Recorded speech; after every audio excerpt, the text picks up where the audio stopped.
على رسوله الكريم اما بعد فبسم الله الرحمن الرحيم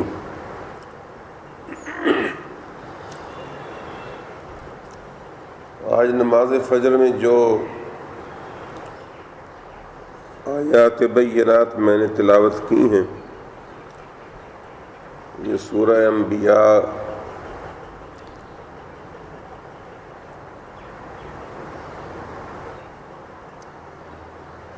کی 5ویں رکوع کی ہیں اور یہ حضرت ابراہیم علیہ السلام کا ذکر خیر ہو رہا ہے اور آپ کی اس عظیم الشان جد و جہد کی داستان بیان ہو رہی ہے کہ آپ نے شرک کے بطلان کے لیے اور توحید کے اس بات کے لیے آپ نے کی تھی۔ اللہ رب العزت نے ارشاد فرمایا وَلَقَدْ آتَيْنَا إِبْرَاهِيمَ رُشْدَهُ مِن قَبْلُ، اس سے پہلے یعنی بظاہر محمد کریم صلی اللہ علیہ وسلم کی طرف اشارہ ہے کہ ان سے پہلے، یہ اس قرآن کے نزول سے پہلے، یہ اس حبیب پیارے صلی اللہ علیہ وسلم کی تشریف آوری اور توحید کے لیے جد و جہد اس سے پہلے یہ واقعہ بھی گزر چکا ہے کہ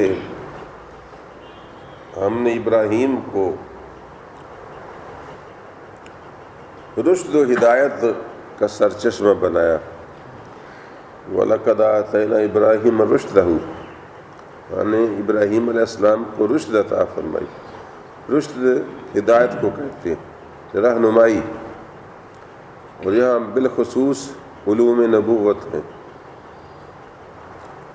کیونکہ اعلیٰ ترین رشد و ہدایت وہ اللہ تعالیٰ کے انبیاء کو حاصل ہوتی ہے۔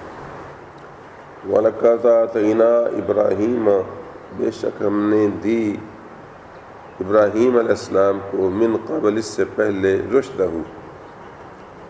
اس کی رشد، وَكُنَّا بِهِ عَالِمِينَ، اور ہم اس کو اور اس کی صلاحیتوں کو خوب جانتے تھے۔ اِذْ قَالَ لِأَبِيهِ، جب انہوں نے اپنے بابے سے کہا، یہاں اب کا لفظ استعمال ہوا ہے۔ اب عربی زبان میں بابے کا مفہوم دیتے ہیں، وہ بابا کبھی باپ بھی ہوتا ہے، کبھی چچا بھی ہوتا ہے، کبھی تایا بھی ہوتا ہے، کبھی کوئی اپنی برادری کا بزرگ بھی ہوتا ہے، اس لیے والد کا لفظ استعمال نہیں کیا۔ قرآن کریم میں جہاں کہیں ابراہیم علیہ السلام کا واقعہ بیان ہوا تو اکثر و بیشتر اب کا لفظ استعمال ہوا ہے اور اب کے ساتھ ہی گفتگو چلی ہے اور اب نے ہی بت بیچنے کا حکم دیا ہے اور اب کے ساتھ ہی آپ نے بحث و تکرار کی ہے اور اب نے ہی آپ کو ڈرایا ہے اور اب نے ہی آپ کے ساتھ مخالفت کا رویہ اپنایا ہے۔ والد کا لفظ نہیں آیا۔ والد کا لفظ آیا تو ایک جگہ آیا ہے کہ ربنا اغفر لی ولوالدی وللمؤمنین یوم یقوم الحساب، اے پروردگار مجھ کو بخش دے اور میرے والدین کو بخش دے جس دن حساب قائم ہوگا۔ اس سے علماء کرام نے، علماء اہل سنت نے بالخصوص یہ اخذ کیا ہے کہ آپ کے والد ماجد جو تھے وہ آذر نہیں تھے بلکہ ان کا نام طارق تھا، تے کے ساتھ طارق یا طارق، اور وہ بچپن میں ہی وفات پا گئے تھے اور وہ موحد تھے، توحید پرست تھے۔ جس طرح رسول اللہ صلی اللہ علیہ وسلم کے والد ماجد عبداللہ جو تھے وہ توحید پر کاربند تھے، انہوں نے کبھی بتوں کو سجدہ وغیرہ نہیں کیا، کیونکہ آپ صلی اللہ علیہ وسلم نے فرمایا کہ میں پاک پشتوں سے پاک رحموں میں منتقل ہوتا ہوا آیا ہوں اور کافر کی پشت پاک نہیں کہلا سکتی۔ مشرکوں اور کافروں کو تو اللہ تعالیٰ نے کہا انما المشرکون نجس، مشرک جو ہیں وہ پلیتی ہیں۔ لہذا بعض مسلمانوں کے حلقوں کا یہ سمجھنا اور یہ بیان کرنا، بلکہ کھول کر اس پر زور دینا کہ ابراہیم علیہ السلام کے باپ جو تھے وہ بت پرست تھے یا بت فروش تھے یا بت گرد تھے، اور آزر وہ تھا، اس کا نام تھا، اور یہی ایک مسلک کے ایک مشہور مقرر اس علاقے میں آ کر کسی کل شریف کی مجلس میں حضور صلی اللہ علیہ وسلم کا شجرہ نسب پڑھتے ہوئے آزر بیان کر کے گئے، حالانکہ ان کا بڑا نام ہے۔ تو میں نے اس کو سنا تو میں نے کہا نام تو ہے مگر کام وہی ہے، جی سوچ وہی ہے۔ ہمارے بھولے بھالے لوگ بس باتیں ذرا اچھی سن لیں تو متاثر ہو جاتے ہیں، باتوں سے پہلے عقیدہ ضروری ہے درست ہونا۔ میں آپ کو پہلے اس سے غالباً بتا چکا ہوں کہ عقائد پر نجات کا دار و مدار ہے، اعمال پر بھی دار و مدار ہے، لیکن اعمال کی حیثیت ثانوی ہے۔ عقیدہ درست نہ ہوا تو صرف اچھے اعمال جنت میں نہیں لے جا سکیں گے۔ یہ عقیدہ درست کر لیجیے، آپ میں سے کسی کو غلط فہمی ہو کہ آزر آپ کے چچا تھے، ان کو آپ مجازن اب کہتے تھے بابا، کیونکہ آپ نے جب آنکھ کھولی تھی تو یتیم تھے اور ماں چچا کے ساتھ شادی کر چکی تھی، ان کے گھر میں تھی، اس وجہ سے یا بعض روایت کے مطابق ویسے اس کے پاس کفالت میں رہتے تھے۔ آپ نے جہاں بھی مغفرت کی دعا کی ہے تو والد کا لفظ استعمال کیا ہے، کیونکہ ظاہر کافر کے لیے مغفرت کی دعا کی نہیں جا سکتی۔ سمجھ آ رہی ہے نا؟ اللہ تعالیٰ نے قرآن کریم میں روکا ہے۔ تو جب آپ نے کعبہ شریف تعمیر کر لیا، ظاہر اس وقت آزر سے رشتے بھی ٹوٹ چکے تھے اور آزر ختم بھی ہو چکا تھا، تو اس وقت جس کے لیے دعا کر لیں ربنا اغفر لی ولوالدیّ، تو وہ آزر کے لیے دعا نہیں کر سکتے تھے، وہ والد کا لفظ وہاں استعمال انہوں نے کیا۔ وہ والد وہ اور تھے اور یہ اب اور تھا، اور یہ کوئی میں نے ایجاد نہیں کی، اس پر محققین نے اچھی بھلی بحث و تمیز کی ہے، تبصرہ کیا ہے، اور علماء کرام کو خاص طور پر جن کا بڑا نام ہو ان کو ایسی چیزوں کی تحقیق ہونی چاہیے۔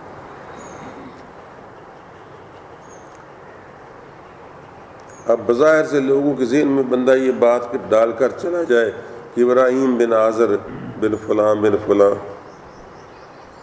تو لوگ تو سادے ہی ہمیشہ کے لیے یہ سمجھیں گے کہ وہ بت فروش بت شکن جو تھا وہ باپ تھا، اور جب وہ ابراہیم کا باپ ٹھہرا تو محمد رسول اللہ کا بھی باپ ٹھہرا کہ نہیں؟ اور حضور صلی اللہ علیہ وسلم کا وہ ارشاد جو تھا پھر غلط ٹھہرا کہ میں پاک رحموں سے پاک پشتوں میں منتقل ہوتا ہوا آیا ہوں۔ اس لیے محقق بن کر بات کرنی چاہیے، صرف مقرر نہیں سمجھنا چاہیے اپنے آپ کو، اور مقرر ہی نہیں بننا چاہیے۔ میں نے آپ کو اشارتاً واضح کر دیا، اگر سمجھ آ گیا تو ٹھیک ہے، نہیں سمجھا تو یہ تو سمجھ آئے گیا نا کہ یہاں اس کو اب کا لفظ استعمال کیا جا رہا ہے۔ اس قال لابیہ، جب ابراہیم نے اپنے اب سے کہا، ہاں کبھی کبھی والد کو بھی اب کہتے ہیں، کبھی کبھی اب کو بھی والد کہتے ہیں، جہاں کوئی رکاوٹ نہ ہو اور کوئی اب کہے کہ یہ میرا اب ہے تو ہم باپ ہی سمجھیں گے، لیکن جہاں ایک حدیث کھڑی ہو اور اس کا معاملہ ہو اور حضور صلی اللہ علیہ وسلم کی ذات پر ایک تان بنتا ہو اور حضور کے ارشاد پر پھر غلطی لازم آتی ہو، تو اس جگہ ہمیں تحقیق کر کے بات کرنی چاہیے کہ اور اس کے لیے ہمارے پاس قرآن ہی میں ثبوت ہے کہ کافر کے لیے تو بخشش کی دعا ممنوع ہے، جبکہ آپ کعبہ تعمیر کرنے کے بعد دعا کریں ربنا اغفر لی ولوالدی وللمؤمنین یوم یقوم الحساب۔ بہرحال کافی ہے، صاحب فکر کو کافی دلیل اچھی طرح سمجھا دی میں نے۔ اذ قال لابیہ، جب ابراہیم نے اپنے اس چچا سے کہا، وقومہ، اور اپنی قوم سے کہا، جو لوگ وہاں رہتے تھے بستے تھے، ما هذه التماثيل التي انتم لها عاکفون، یہ کیسی مورتیاں ہیں جن کے آگے تم آلتی پالتی مارے لو لگائے بیٹھے اعتکاف کی شکل میں حاضری دیتے ہو؟ یہ کیسی مورتی ہیں، کیسے بتیں تصویریں؟ یعنی مطلب ہے کہ ان کی کیا حیثیت ہے اور ان کی کیا دلیل ہے کہ یہ آپ کے کام آتی ہیں، آپ کا نفع نقصان کرتی ہیں، آپ کے پروردگار ہیں، یا اللہ تعالیٰ کی بارگاہ میں آپ کی شافع شفیع اور نمائندہ ہیں؟ جو بھی تم ان کے بارے میں سوچتے ہو کیا ہے بتاؤ تو مجھے بھی تو بتاؤ۔ بس اور جسٹیفیکیشن کو نہیں، قالوا وجدنا آباءنا لها عابدین، ہم نے کوئی معقول دلیل تو ہمارے پاس نہیں ہے، بس ہم اپنے باپ دادا کو ایسا ہی کرتے دیکھتے آئے، وہ ان کی عبادت کرتے تھے، ہمارے باپ دادا تو ہم بھی ان کی عبادت پر لگے ہوئے، جن بچڑوں کو ہمارے باپ دادا پوجتے آئے ہیں انہی کو ہم پوج رہے ہیں۔ بد نصیبی ہے کہ آج اسلام کی روشنی، قرآن کی روشنی پھیلنے کے باوجود بھی ہم میں سے اکثر و بیشتر کہ ہاں یہی کچھ رائج ہے، اور یہ تم فلانے لوگوں کی کیوں مرید ہو، اور وہ تو نماز تک نہیں پڑھتے، داڑھی منڈی ہوئی ہیں، مونچھیں رکھی ہوئی ہیں، اور فلاں ہیں فلاں کچھ، اور بات جی ہمارے باپ دادا جو تھے وہ ہمارے یہی پیر خانہ ہے، ہاں جی، اس لیے ہم اسی پر چل رہے ہیں۔ یا اس سے کوئی ملتی جلتی بات، یار یہ کیا تم گانے باندھتے ہو اور کھارے پر بٹھاتے ہو ایک نوجوان کو، اور لڑکیاں نامحرم اس کو دیکھتی ہیں، اس کی رانیں ننگی اور اس کو نہلا رہی ہوتی ہیں، کیا تماشا ہے یہ؟ اور بس جی یہ اسی طرح ہوتا ہے، رواج ہمارا ہے، نہیں سمجھے؟ یعنی معقولیت کوئی نہیں، دلیل کوئی نہیں، کوئی جسٹیفیکیشن کوئی نہیں، بس وجدنا آباءنا لہا عابدین، ہم نے تو اپنے باپ دادا کو پایا کہ بس ایسے ہی کرتے۔ قال لقد کنتم انتم وآباؤکم فی ضلال مبین، اگر ایسا ہے تو واللہ تم اور تمہارے سارے باپ دادا کھلی گمراہی میں تھے۔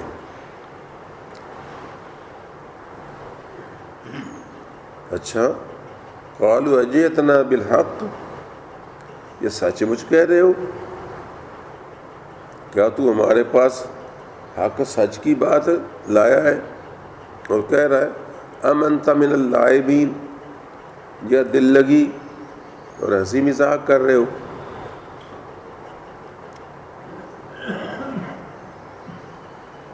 قال بل ربکم رب السماوات والارض الذی فطرہن، نے کہا ہنسی مذاق کیا، میں آپ کو حقیقت بتا رہا ہوں کہ تمہارا پروردگار رب السماوات ہے والارض ہے، آسمانوں کا پروردگار، زمینوں کا پروردگار، اور جو کچھ ان کے درمیان میں ہے۔ الذی فطرہن، جس نے ان زمینوں آسمانوں کو پیدا فرمایا۔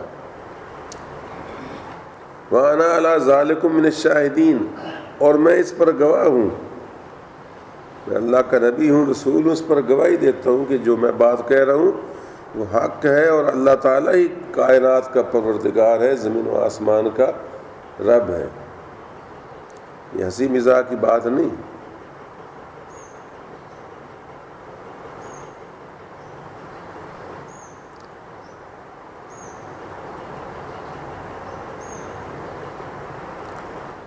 یہ کیا آیت ہے؟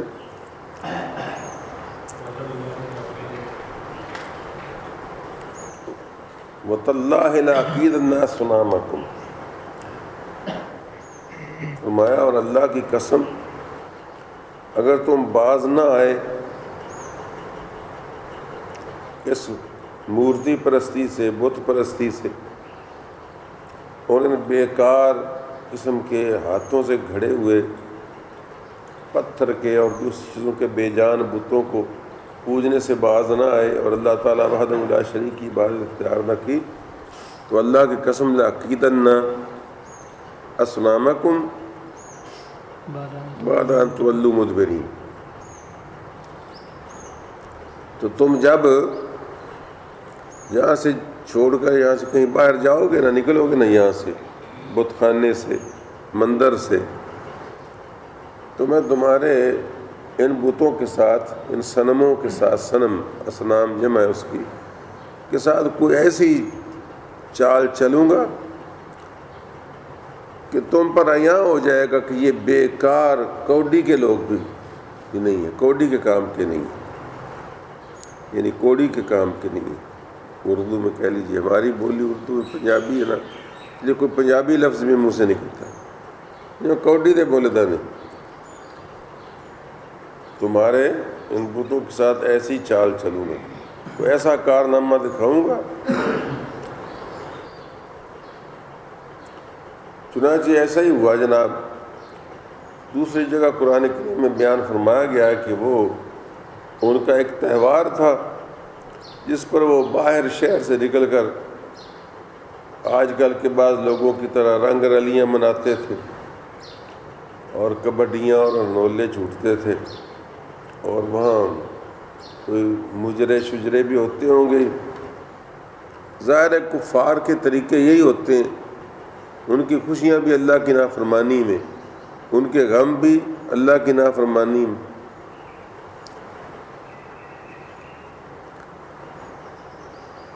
غم آئے تو سینے کوٹ لیے، پیٹ لیے، بے صبریوں کا اظہار کر کے اپنے خدا کو ناراض کیا۔ خوشیاں آئی تو ایسے کام کیے جو اللہ تعالیٰ کی ناراضگی کا موجب بنے۔ ایماندار شخص کی یہی پہچان ہے کہ وہ خوشی ہو یا غم ہو، اللہ تعالیٰ کی نافرمانی کی طرف ملتفت نہیں ہوتا، بلکہ فرما برداری اس کی اور بڑھ جاتی ہے۔ نعمت میں شکر کی طرف راغب ہوتا ہے، مصیبت میں صبر کرتا ہے۔ بہرحال وہ گئے تو کہا تو آپ کو بھی تھا، سورہ صافات میں آتا ہے، انہوں نے آپ کو کہا کہ آپ چلیں ہمارے ساتھ، آپ بھی موج میں اللہ منائیں، آخر ہماری برادری کے فرد ہیں۔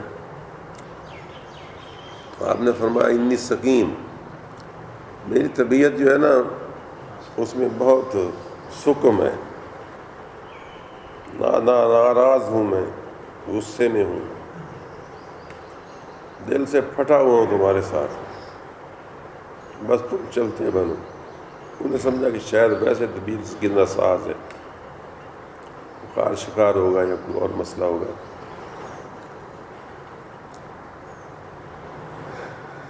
بعض ساتھی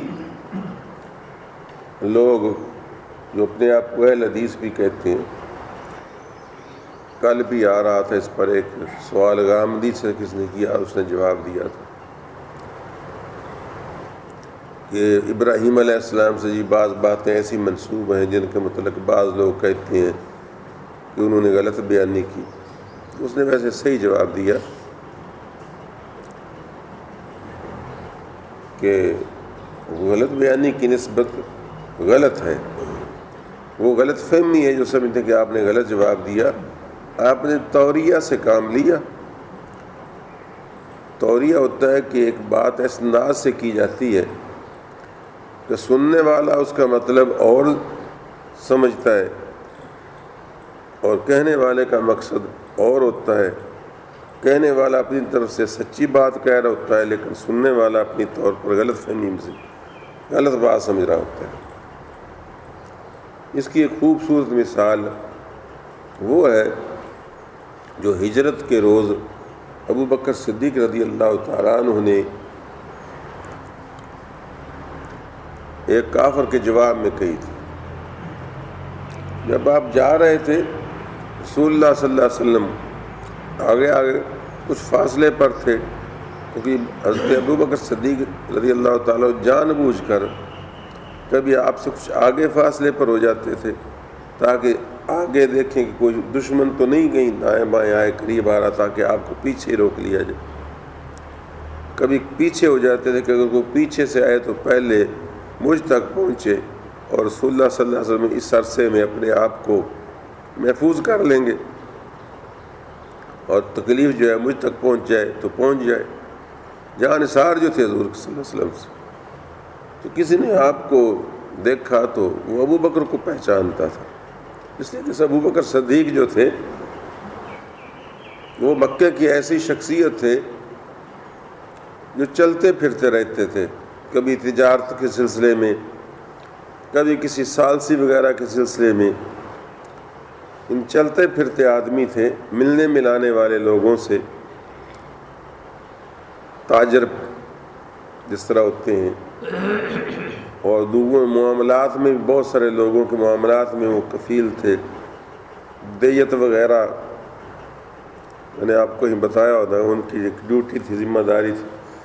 کسی قبیلے میں کوئی لڑائی بھڑائی ہو جاتی، بندہ مارا جاتا، اس کا کوئی تاوان وغیرہ دلانا پڑتا، تو آپ اس سلسلے میں ثالث ہوتے تھے، کفیل اور وکیل ہوتے تھے. دیت آپ کے پاس جمع ہوتی تھی، آپ پیمنٹ کرواتے تھے، گویا اس میں امین ہوتے تھے. اور رسول اللہ صلی اللہ علیہ وسلم کو اللہ تبارک و تعالیٰ نے ایسی زندگی میں رکھا، ایسے حالات میں رکھا، اس لیے ابو بکر صدیق کچھ تھوڑا بہت پڑھنا لکھنا بھی جانتے تھے، لیکن رسول اللہ کو اللہ تعالیٰ نے ایسی حیثیت اور کیفیت میں رکھا کہ گویا آپ نہ کبھی زیادہ مکے سے باہر گئے، نہ کسی جگہ پڑھا پڑھایا، نہ سیکھا سکھایا، نہ زیادہ محفلیں اٹینڈ کی، نہ زیادہ، کیونکہ محفلوں سے بھی مل جل کر دانش وغیرہ علم حصول ہوتا ہے نا، کچھ نہ کچھ تجربے ہوتے ہیں. اس میں راز یہ تھا کہ جب میرا محبوب بات کرے تو پتہ چلے کہ اس کو کسی نے غیب سے لکھا پڑھا کر سکھا کر بھیجا ہے، یہ کہیں تربیت پا کر آیا ہوا شخص نہیں ہے، بلکہ یہ جو اچانک اٹھا ہے اور اس نے اس پائے کی بات کی ہے تو اس کو اللہ تعالیٰ نے ہی پڑھایا ہے. مجھے شیخ سعدی رحمۃ اللہ علیہ کی بوستان کا وہ شعر بہت اچھا موقع پر یاد آیا. فرماتے ہیں یتیم میں کہ نہ کردہ قرآن درست، یتیم میں کہ نہ کردہ قرآن درست، کتب خانہ چند ملت میں شست.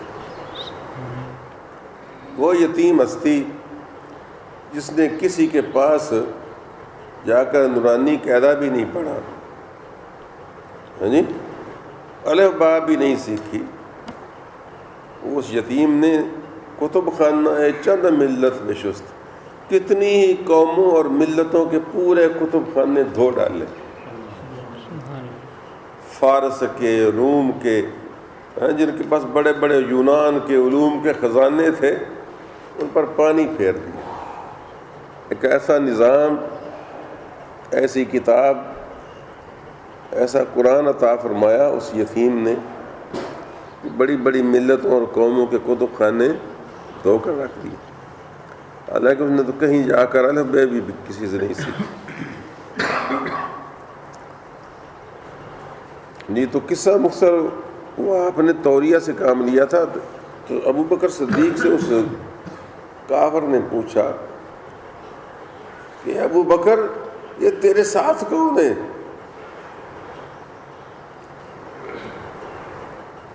یہ آپ کے ساتھ کون ہے؟ چونکہ کفار نے وہ انعام کا اعلان بھی کر رکھا تھا اور خطرہ تھا کہ کوئی دشمن تک خبر نہ پہنچے، تو ابو بکر صدیق رضی اللہ تعالیٰ عنہ سبحان اللہ، آپ نے فرمایا ہوا رجل یہدینی الی الطریق مما کا، یا ابا بکر تیرے ساتھ کون ہے ابو بکر؟ بعض ذکر پوچھا، قال ہوا رجل یہدینی الی الطریق، اس نے کہا کہ وہ ایک صاحب ہیں، وہ ایک شخص ہے جو مجھ کو راستہ دکھاتا ہے. کیسی بداحتن بات کی. وہ ایک شخصیت ہے, وہ ایک صاحب ہے یا دینی, جو مجھ کو دکھاتا ہے الگ طریق, ہدایت کرتا ہے طریق کی, راستے کی. اس نے سمجھا کوئی بندہ ہے جو شاید ان کو کوئی راستہ وغیرہ بتاتا ہے کہ یہ کدھر جانا ہے, یہ راستہ بھول نہ جائے. اور آپ نے کیا مراد لی کہ یہ وہ شخصیت ہے جو مجھ کو صراط مستقیم کی طرف ہدایت دیتی. تو اس کو جھوٹ نہیں کہا جاتا, سمجھے نا. یہ تو صاحب علم لوگوں کی ہاں ایک حسن گفتگو ہے, حسن کلام ہے. اور میں یہاں بہت مرتبہ ایسا حسن کلام سے کام لیتا ہوں, اور آپ لوگ سمجھ رہے ہوتے ہیں کہ آپ صاحب کیا کہہ رہے ہیں. تو میرے دوستو, آپ نے فرمایا تھا انی سقیم, تو معاذ اللہ یہ جھوٹ نہیں بولا تھا, بلکہ آپ کی مراد یہی تھی کہ تمہارے اس شرک اور کفر کو دیکھ کر میری طبیعت میں بہت ناگواری ہے اور میری طبیعت ناساز ہے. جس طرح ہم کبھی کہتے ہیں دوست آ یار بازار کو چلیں, باغ کو چلیں, تو کہتے یار میری طبیعت ٹھیک نہیں. ہم سمجھیں کہ یار اس کو شاید کوئی سر درد ہے, پیٹ درد ہے, کوئی حرارت ہو رہی ہے, کوئی جسم میں ناگواری ہے طبیعت میں, چلو بھائی پھر ہم اکیلے ہی چلے جاتے ہیں. اس حوالے سے آپ نے سقیم کا لفظ استعمال کیا تھا, ورنہ آپ نے مریض کہتے یا کچھ اور کہتے. چلو خیر جی, وہ گئے تو آپ نے کیا کیا, وہ عقید الناس فنامکم, میں تمہارے بتوں کے ساتھ کوئی چال چلوں گا. پھر کیا ہوا, فجعلہم جزازا, تو آپ نے ان کو ریزہ ریزہ کر دیا, ٹکڑے ٹکڑے کر دیے. اللہ کبیر اللہم, سوائے ان میں سے جو بڑا ایک تھا اس کو چھوڑ دیا. اس کا ایک ہاتھ توڑ دیا کندھے سے بسولہ مار کر, اور وہ بسولہ جو تھا اس کے دوسرے کندھے کے اوپر رکھ دیا.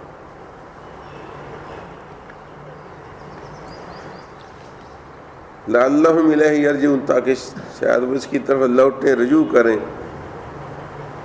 جو بھائی صاحب دسو تواڈے نال کی ہوئی.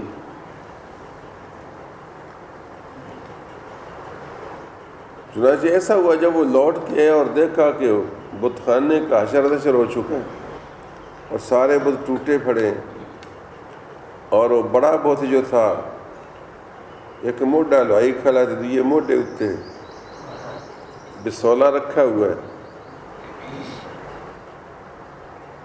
تو حیران ہو کر بولے من فعل ھذا بآلہتنا, یہ ہمارے خداؤں کے ساتھ یہ حسن سلوک کس نے کیا, یہ بد سلوکی کس نے کی. انہ لمن الظالمین, وہ تو ظالموں میں سے بڑا ظالم ہے جس نے یہ ظلم کمایا ہے. کہ ہمارے خداؤں کی پرخچے اڑا دی ہیں, توڑ پھوڑ کر رکھ دیے.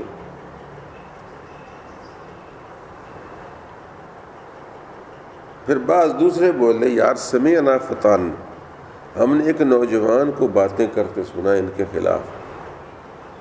وہی ہو سکتا ہے یقال لہ ابراہیم, جس کو لوگ ابراہیم کہتے ہیں. آپ جانتے ہیں نا وہ جو ابراہیم نام کا ہے, تو اس نے یہ کیا ہوگا. ہم نے اس کو سنا ہے کہ وہ ان کے خلاف باتیں کرتے.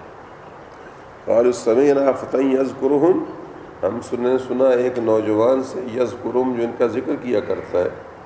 قالوا له ابراہیم, قالوا فاتوا به علی اعین الناس, بولے کہ چلو فٹافٹ اس کو پکڑ کر لاؤ, لوگوں کے سامنے پیش کرو, لوگ دیکھیں گے, گواہی دیں گے کہ یہی بندہ ہے.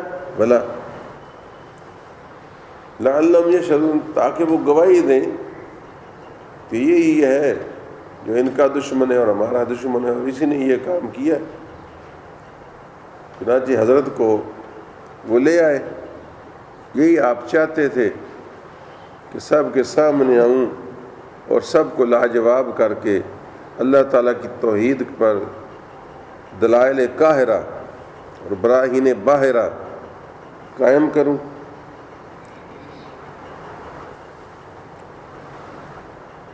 قالوا انت فعلت هذا بآلهتنا یا ابراہیم، بولے کیا تو نے ہمارے خداؤں کے ساتھ یہ سلوک کیا ہے اے ابراہیم؟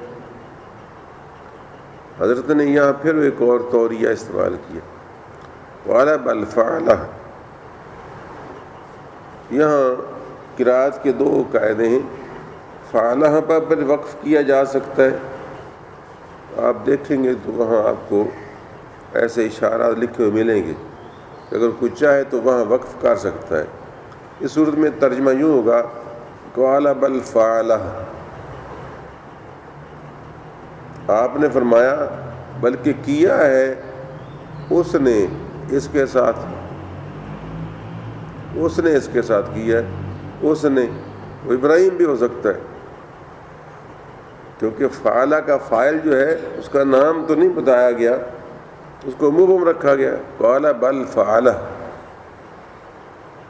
بلکہ کسی کرنے والے نے اس کے ساتھ کیا ہے۔ کبیرہم ھذا، یہ ان کا بڑا ہے، فسألوہ، ان سے پوچھ لو، ان کانوا ینطقون، اگر یہ بات چیت کرتے ہیں تو، اگر یہ بت بات چیت کرتے ہیں اور بتا سکتے ہیں تو فسألوہم، ان سے پوچھ لو۔ اس صورت میں کبیرہم نئی آگے نیا جملہ ہوگا، یہ آپ کو سمجھا رہا ہوں، باقیوں کو سمجھے، یہ بات نہیں ہے کہ جو میں آپ کو سمجھا رہا ہوں، یہ برکت ہے چند دو پڑھنے کے صرف و نام۔ تو بال فعلہ پر وقف ہوگا، اور کبیرہم ھذا فسألوہم، کبیرہم مبتدا کہ ان کا بڑا یہ ہے، فسألوہم، ان سے پوچھ لو، ان کانوا ینطقون، اگر وہ بات کرتے ہیں۔ اور دوسری صورتوں میں ہوگا بل فعلہ کبیرہم ھذا، بلکہ ایسا کیا ہوگا اس کے اس بڑے نے، جس کے کندھے پر بسولہ رکھا ہوا ہے، آلہ قتل اس کے پاس موجود ہے، کندھے پر رکھ کے کھڑا ہے، کہ موٹا لوائی کے لوہے آپس لڑ پے انہیں نا موٹا لا دیتے نہیں، ان سارے مار دیتے کٹ کٹ۔ تو ان سے پوچھ لو اگر یہ بات کرتے ہیں۔ اب اس میں جھوٹ کی کون سی بات ہے بھائی؟ یہ تو آپ کی فصاحت و بلاغت کا ایک عجیب و غریب نمونہ ہے کہ آپ نے ایسے انداز میں بات کی کہ وہ اس بات پر آ جائیں جہاں آپ ان کو لانا چاہتے ہیں۔ فرجعوا الی انفسہم، تو انہوں نے اپنے دلوں میں سوچا، اپنے دلوں نفسوں کی طرف رجوع کیا، یعنی ہماری بولی میں دل وچ کنگھی ماری، کنگھی پھیری، اپنے دل وچ کنگھی پھیر، مطلب کیا کہ دل میں غور و فکر کر، سوچ، اگر تیرا کوئی ضمیر زندہ ہے تو سوچ کر بات کر۔ تو فرجعوا الی انفسہم، دل وچ کنگھی ماری، فقالوا انکم انتم الظالمون، تو بولے آپ ہی ظالم ہیں، آپ ہی ظالم تھے، جاہل ہیں، جڈ، کہ ان کو پوجتے ہیں جو اپنے آپ کو بچا نہیں سکتے، اور منہ مار رہے ہیں کہ ساڈے خداواں نال تو سلوک کیتا ہے، یعنی ادھر ہم ان کو آلیہ کہہ رہے ہیں، ادھر ان کی بے بسی اور بے کسی کا یہ عالم ہے کہ ٹکڑے ٹکڑے کروا لیے اپنے آپ کے، اور منہ اٹھائے کھڑے ہیں، کوئی اپنی بچاؤ بھی نہیں کر سکے، ہمارا کیا وہ دفاع کریں گے، ہمارا کیا کام بگڑا ہوا بنائیں گے۔ ثم نکسوا علی رؤوسہم، پھر اپنے سروں کے اوپر اوندھے کیے گئے، مطلب کیا ہے کہ پھر ضد اور عناد پر اتر آئے۔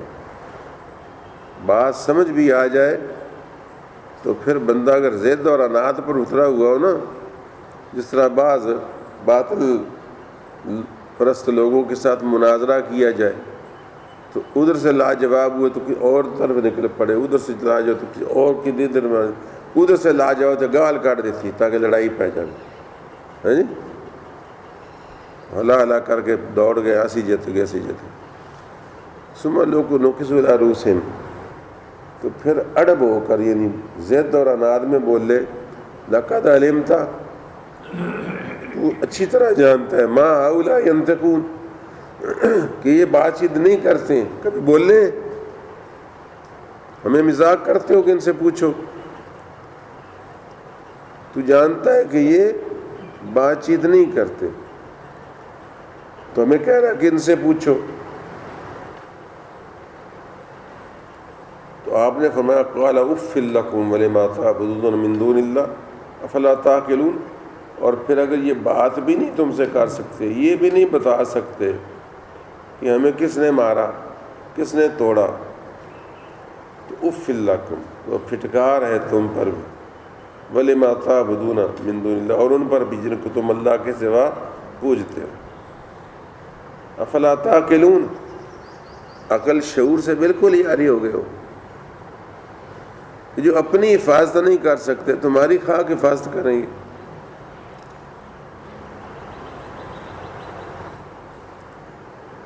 قالوا حرقوه وانصروا آلهتكم، بس سب نے جناب شور مچانا شروع کر دیا، ثابت ہو گیا اسی نے کیا، اسی نے کیا۔ بالکل تم بات نہیں سن رہے ہو، بات کا انداز نہیں سن رہے ہو، ہاں جی، ہم کچھ کہتے ہیں وہ کچھ کہتے ہیں، اور الٹا ہم پر ہی الزام لگا رہا ہے، تو ظاہر ہو رہا ہے کسی نے کیا ہے۔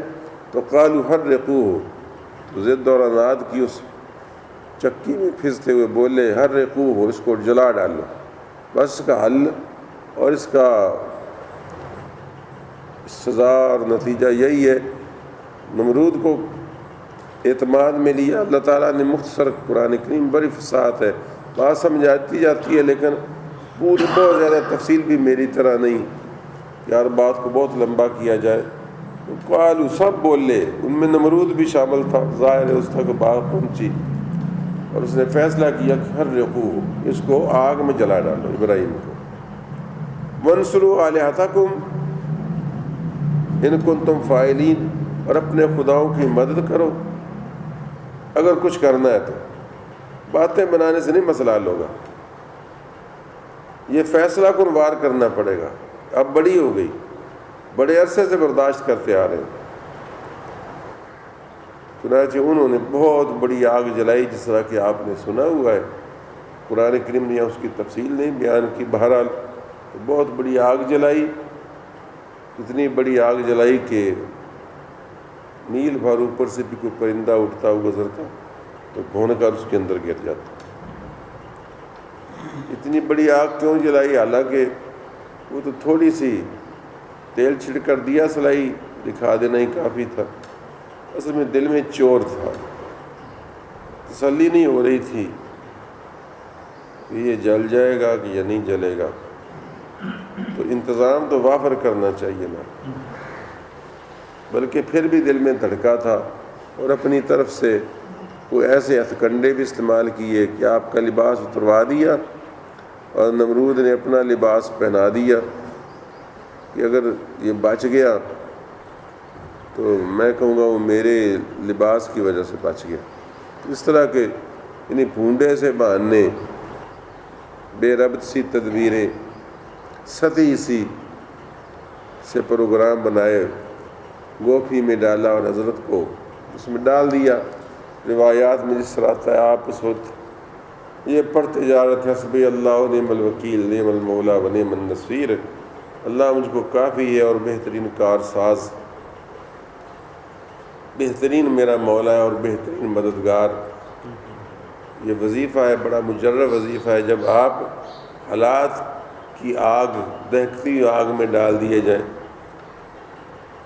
ہم بھی بعض اوقات کہتے ہیں میاں میرے چما پاس سے آگ بلی ہوئی ہے، آج کل کچھ نہ، آج میرے ارد گرد آگ بلی ہوئی ہے۔ جب برادریاں دشمن ہو جاتی ہیں، پارٹیاں مخالف ہو جاتی ہیں، پڑوسی مخالف ہو جاتے ہیں، ہر طرف سے ملامت کے تیر برسنے لگتے ہیں، حالات بندے کے بڑے گفتابے ہو جاتے ہیں، تو یہ وظیفہ بڑا کام آتا ہے، بندے کو یہ پڑھتے رہنا چاہیے، حسبی اللہ نعم الوکیل نعم المولا و نعم النصیر۔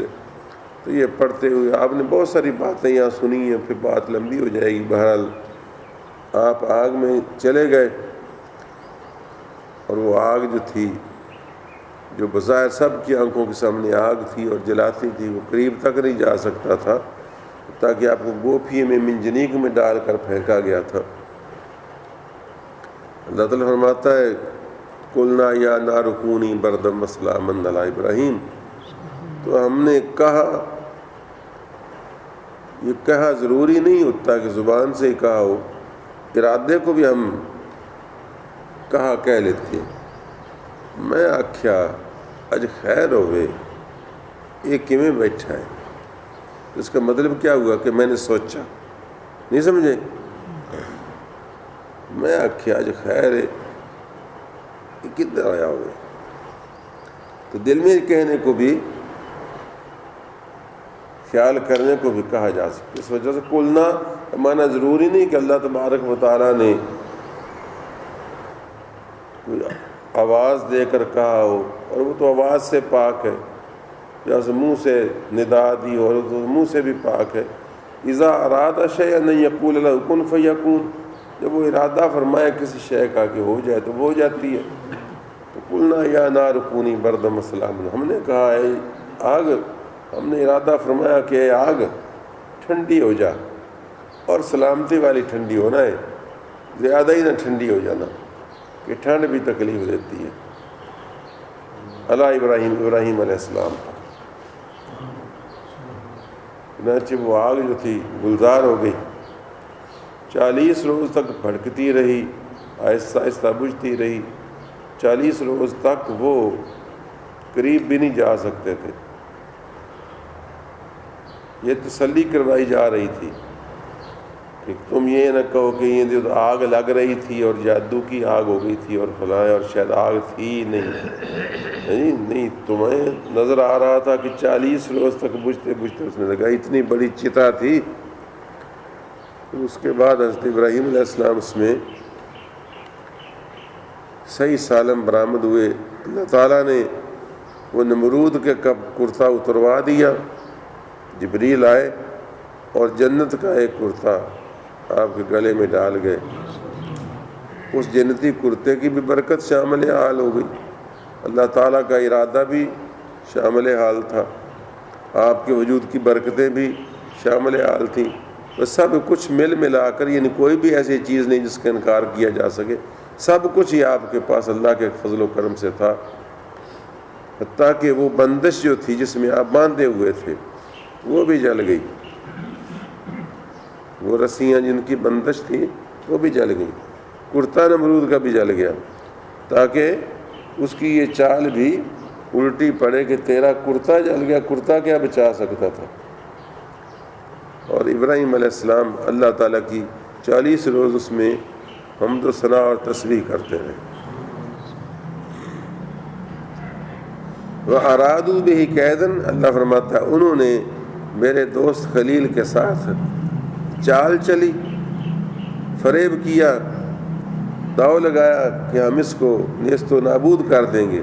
فَجَعَلْنَاهُمُ الْأَخْسَرِينَ، تو ہم نے ان کو خسارہ پانے والوں میں سے کر دیا کہ وہ خود گھاٹے میں رہے، تدبیر ناکام رہی، ذلیل و خوار ہو گئے، ان کا شرک جو تھا اس کا بطلان ثابت ہو گیا، اور ابراہیم علیہ السلام کا موقف اور اللہ تعالیٰ کی عظمت و قدرت ثابت ہو گئی۔ اللہم صلی اللہ وسلم وبارک علی سیدنا مولانا محمد وعلی آلہ وصحبہ وسلم۔